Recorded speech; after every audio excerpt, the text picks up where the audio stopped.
മാസപ്പടി കേസിൽ വിപുലമായ അന്വേഷണത്തിന് ഇ.ഡി. തയ്യാറെടുക്കുകയാണ്. വീണ വിജയന് പുറമെ കേസിൽ ആരോപണ വിധേയരായ മുഴുവൻ രാഷ്ട്രീയ നേതാക്കളുടെ ഇടപാടുകളും പരിശോധിക്കാൻ പോകുന്നു. ഇ.ഡി. കൊച്ചി ഓഫീസിനാണ് അന്വേഷണത്തിന്റെ ചുമതല. യൂണിറ്റ് 4 ആണ് കേസ് അന്വേഷിക്കുന്നത്. ഡെപ്യൂട്ടി ഡയറക്ടർ സിനി IRS നേതൃത്വം നൽകും.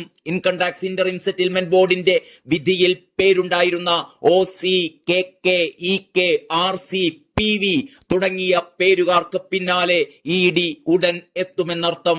ഇതിൽ ഉമ്മൻചാണ്ടി മരണപ്പെട്ടു കഴിഞ്ഞു. മറ്റുള്ളവരെ ഇ.ഡി. വലയിലാക്കുക തന്നെ ചെയ്യും. ഇതോടെ കേരളത്തിൽ ഭരണപക്ഷവും പ്രതിപക്ഷവും ഒരുമിച്ച് ഇ.ഡിയുടെ കുരുക്കിലകപ്പെടാൻ പോകുകയാണ്.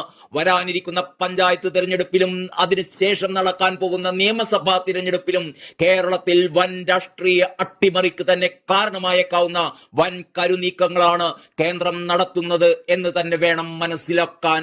CMRL മാസപ്പടി ഡയറിയിൽ പേര് പരാമർശിക്കപ്പെട്ടവരുടെ ഇടപാടുകളാകും പരിശോധിക്കുക. രാഷ്ട്രീയ നേതാക്കൾക്ക് ലഭിച്ച പണം പ്രൊസീഡ്സ് ഓഫ് ക്രൈം ആയതിനാൽ അന്വേഷണ പരിധിയിൽ വരും. SFIOയിൽ നിന്ന് കുറ്റപത്രത്തിന്റെ പകർപ്പ് ആവശ്യപ്പെട്ടിരിക്കുകയാണ് ഇ.ഡി. അത് ലഭിച്ചാലുടൻ തുടർ നടപടികളിലേക്ക് കടക്കും. സമൻസ് അയച്ച് ഓരോരുത്തരെയായി വിളിപ്പിക്കാനാണ് തീരുമാനം. നേരത്തെ കേസിൽ വീണ വിജയനെ ചോദ്യം ചെയ്യാൻ ഇ.ഡി. തീരുമാനിച്ചിരുന്നു.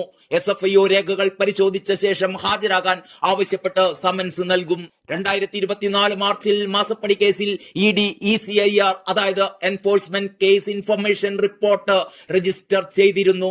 കള്ളപ്പണം വെളുപ്പിക്കൽ നിരോധന നിയമപ്രകാരം കഴിഞ്ഞ വർഷം മാർച്ചിൽ രജിസ്റ്റർ ചെയ്ത കേസിലാണ് ഇ.ഡി. നടപടികൾ പുനരാരംഭിക്കുന്നത്.